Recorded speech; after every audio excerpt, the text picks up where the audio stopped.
Questo dovrete parlare anche del nuovo passante che vogliono fare a Marino di Piave, Santa Lucia, che vogliono praticamente, se è vero quello che è scritto fuori, bellissimi vigneti che avranno massimo 3 o 4 anni di vita. Passante, vedo come... No, è fuori, è scritto.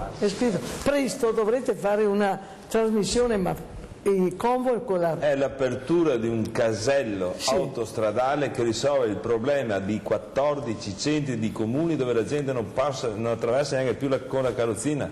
Viene aperto un casello in una zona nel quale... Quanti ettari consumati per questo casello? Nessuno, perché la strada... Che lei è a 4 km da Conegliano. La speculazione di comitati che dicono delle falsità enormi. Allora, fanno i grandi cartelli, la stampa gli dà enormi spazi. Noi per spiegare, ho fatto un incontro pubblico con disegni proprio nella zona, ma quello là, quando lo dice il pubblico, viene il professorone, ormai noi siamo un paese, ci sono 60 allenatori da nazionale, 60 milioni di ingegneri che sono loro che sanno parlare di emissioni in atmosfera, che sanno costruire le strade, e i nostri ingegneri, quelli che paghiamo in maniera anche profumata, esterni, professionisti, quando sei davanti al comitato non contano niente, scientificamente non servono a niente. Il signor Maria da casa che inizia a parlare di emissioni dell'atmosfera dell'inceneritore o di una strada, come si fa, quella prende tutti gli applausi perché va contro quella cosa.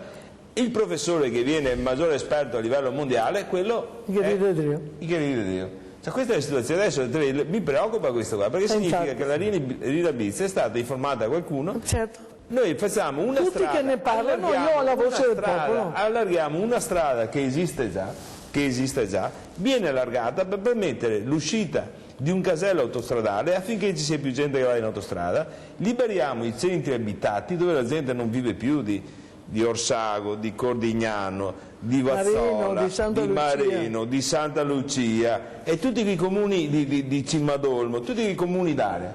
Cioè, perché chi fa il comitato è una signora perché è proprietaria della terra, questo è il fatto. La signora proprietaria di una terra, non so neanche, allora lei si è messa attorno tutta una serie di persone, anzi, abbiamo ancora il diritto pubblico, esiste si candiderà come sindaco? L'utilità del pubblico, dobbiamo fare opere pubbliche per risolvere il problema o rimaniamo ancora in stati... Sì, però vedi, posso intervenire? Allora, dal punto di vista emotivo ma anche cittadino, del diritto di cittadinanza, quando ti segnano quanti ettari di terreno... Quanti te ne hanno detti?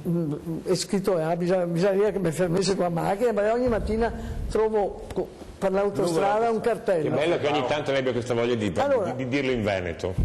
Che bello che è. Meglio dirlo in Veneto. Allora lo dico in Veneto. Allora, quando tutti questi ettari di vigneto fertilissimi hai scritto che verranno travolti tra cava per tirar su la ghiaia. Non ce ne sono nessuna. Ma questo è scritto, questo è detto, tu capisci che la gente, come me che passo per la strada, perché io parlo con te e adesso ho io la risposta, ma tutti quelli che come me fanno il tragitto Conegliano-Treviso al mattino, non è che hanno l'occasione fortunata di parlare col Presidente della Regione. Sentono il comitato lei non mi può dire Presidente di Regione perché stanno cercando in casa Lega l'avversario per Galan. Questo è un lapsus freudiano.